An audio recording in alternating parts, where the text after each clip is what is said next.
Well, good afternoon. First of all, thank you so much for having me here.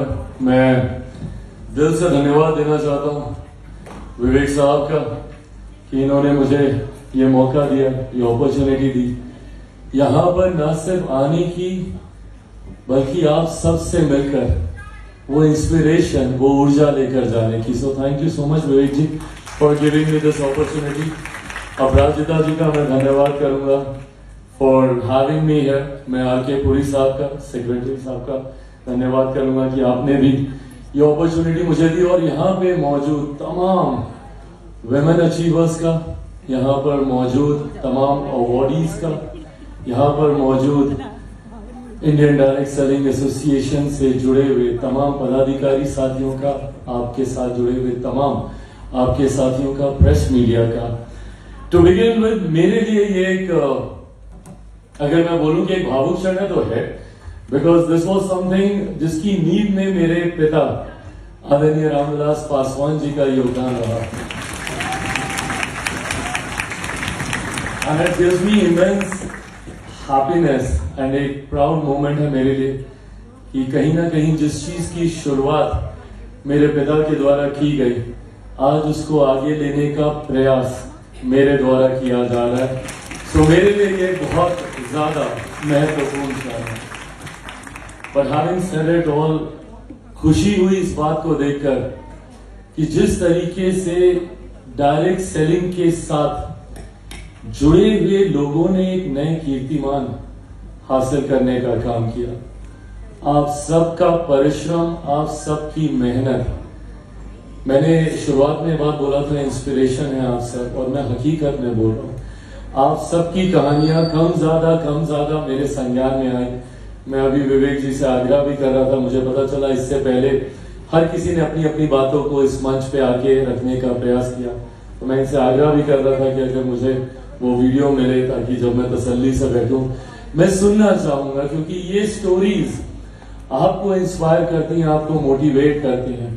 और मैं चाहता हूं कि ये सक्सेस स्टोरीज जितनी ज्यादा लोगों तक पहुंचे. मैं अभी से ठीक पहले हिंदू कॉलेज से आ रहा था, वहां पे उनका एक कार्यक्रम था और वहां पे भी मुझे एक स्पीकर के तौर पर वहां पे बुलाया गया था. और मैं उन लोगों से संवाद कर रहा था जो आपसे ठीक पहले के पड़ाव में हैं. यहां से अब उनको अपनी जीवन की चुनौतियों का सामना करना.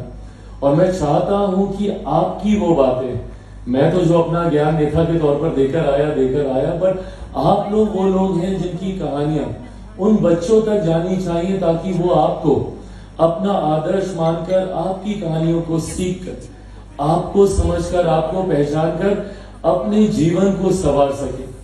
यंगर डेज में या जब चुनौती भरे समय आते हैं तो हम लोग कहीं ना कहीं परेशान हो जाते हैं, चिंतित हो जाते हैं. कई लोग जीवन की चुनौतियों से घबरा भी जाते हैं.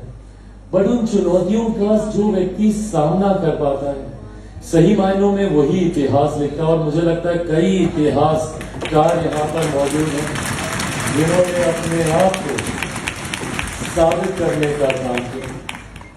मैं खुद आप सबके साथ अपने आप को जोड़ इसलिए पाता हूँ, संभवतः शायद आप मुझे अपने पहले सीजन में बुलाते हैं तो शायद मैं नहीं अपने आप को जोड़ पाता.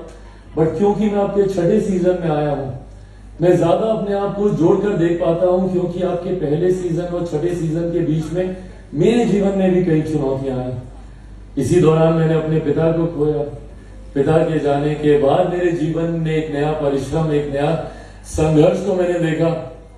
नेपोकिड के जीवन में माना जाता है कि संघर्ष नहीं आते, और मैं जिस परिवार से आया हूं, हम लोग ने कहा जाता है कि ये सोने का चम्मच, चांदी के पालने में पलने वाले बच्चे हैं, इन लोगों को संघर्ष से क्या लेना देना. और ये कहीं ना कहीं हकीकत भी. मैं क्यों शायद अभी करूँ, कंफर्टेबल अपब्रिंगिंग मेरी रही. बट पिता के जाने के बाद जिस तरीके से मैंने घर में, परिवार में, पता नहीं आप में से कितने लोगों को पता है, बट जिनको भी पता है उनको पता है कि मेरे लिए भी स्टार्टिंग फ्रॉम द स्क्रैच ही था. ये नेपोकिड के लिए एक पार्टी जिसको अपनी ही पार्टी से निकाल दिया गया. मुझे मेरे ही घर से बाहर मेरा सामान सड़क पे फेंक दिया गया था. मेरे परिवार ने ही मुझे नकार दिया, परिवार से भी मुझे निकाल दिया गया. ऐसे समय में मेरे पास सिर्फ दो अपॉर्चुनिटीज मौजूद थी. या तो मैं क्राई बेबी बन के रोता अपने नसीब को कोसता, उम्र भर ये कहता कि भाई मैंने क्या बुरा किया, मैंने किसका क्या बिगाड़ा कि मेरे साथ ये हुआ, या फिर मैं खुद अपनी एक नई कहानी लिखता, एक फाइटर के तौर पर इन चुनौतियों का सामना करता, उनसे लड़ता, उनसे जीतता।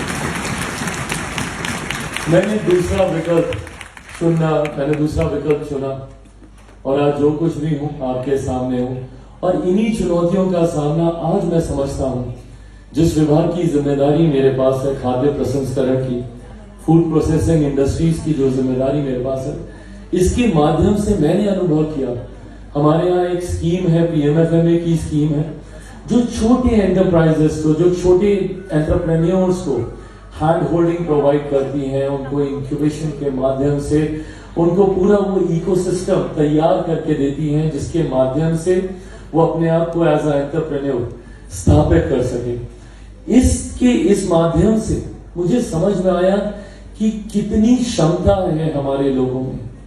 सिर्फ हमें जरूरत है उस अपॉर्चुनिटी की, हमें जरूरत है बस एक अपॉर्चुनिटी हमें मिल जाए, और उसके बाद हम अपने आप को साबित करने के लिए हमारे अंदर वो जिद है, वो क्षमता है, वो काबिलियत है।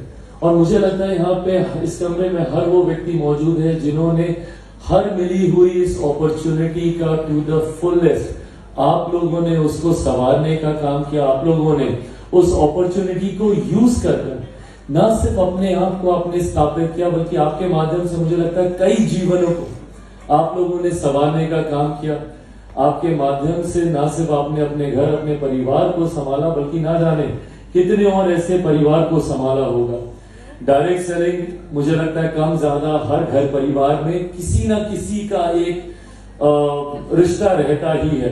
और अभी जब मैं आंकड़े जुड़ रहा था, लगभग 8 मिलियन लोग देश भर में जुड़े हैं इस डायरेक्ट सेलिंग। सोचिए कितना बड़ा आंकड़ा है ये, 8 मिलियन। उसमें कि हम ये कर रहे हैं, हम वो कर रहे हैं, हम लोग के भी संज्ञान में ये विषय आता था। पर खुशी मुझे इस बात की होती थी कि घर पे बैठी वो महिलाएं धीरे धीरे धीरे करते करते कब वो बिजनेस वुमेन बन गई, शायद उनको भी नहीं पता चला। स्टार्टिंग फ्रॉम द स्क्रैच, जहां पे उनको बिजनेस की शायद कोई जानकारी नहीं, और मुझे लगता है शायद तालीम के तौर पर उन्होंने कभी बिजनेस को पढ़ा नहीं होगा, समझा नहीं होगा, शायद उनके पास कोई एमबीए की डिग्री या कोर्स या कोई अनुभव नहीं रहा होगा। बट अपने आप को सीखते सीखते सीखते, सही गलत समझते समझते उन्होंने आज अपने आप को यहां तक स्थापित कर दिया कि आज वो अवार्डी बन के इस मंच पे आकर सम्मानित किए जा रहे हैं।